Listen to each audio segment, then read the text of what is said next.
আমি রাজাকার নই। আমাকে রাজাকার বলে যদি তাকে প্রমাণ করতে না পারে 10 কোটি টাকার মানহানি মামলা দায়ের করব। আমার এই বক্তব্য সারা দুনিয়া শুনেছে। পার্লামেন্টে আমার এই বক্তব্য রেকর্ড হয়ে আছে। সেদিন 3 শতাধিক পার্লামেন্ট মেম্বারের কেউ আমার চ্যালেঞ্জ গ্রহণ করেন নাই। যে কোনো ব্যক্তি পার্লামেন্টে গিয়ে আমার বক্তৃতা দেখে আসতে পারেন। এরপরে 1997 সনের 7ই অক্টোবর দৈনিক জনকণ্ঠ পত্রিকা যখন আমার বিরুদ্ধে লিখলো, সেই পত্রিকায় সাঈদীর ওপেন চ্যালেঞ্জ 8ম পাতা 1997 7ই অক্টোবর, এত বড় 2 কলামে হেডিং।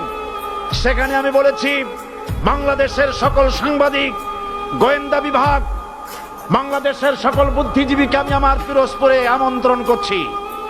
আমার উপস্থিতিতে যদি কেউ প্রমাণ করতে পারে বাংলাদেশের স্বাধীনতা যুদ্ধের বিরুদ্ধে আমার কোনো ভূমিকা ছিল, সজ্ঞানে স্বেচ্ছায় জাতীয় সংসদের সদস্য পদ থেকে পদত্যাগ করব। 3 বছর পার হয়ে গেছে, আজ পর্যন্ত কেউ এই চ্যালেঞ্জের মোকাবেলা করে নাই। সুতরাং আমাকে যারা রাজাকার বলবে তারা পিতৃ পরিচয়হীন অবৈধ সন্তান। 1971 সনের, শোনো মুসলমানেরা, 1971 সনের কোন কাদা সাঈদীর গায়ে লাগে নাই।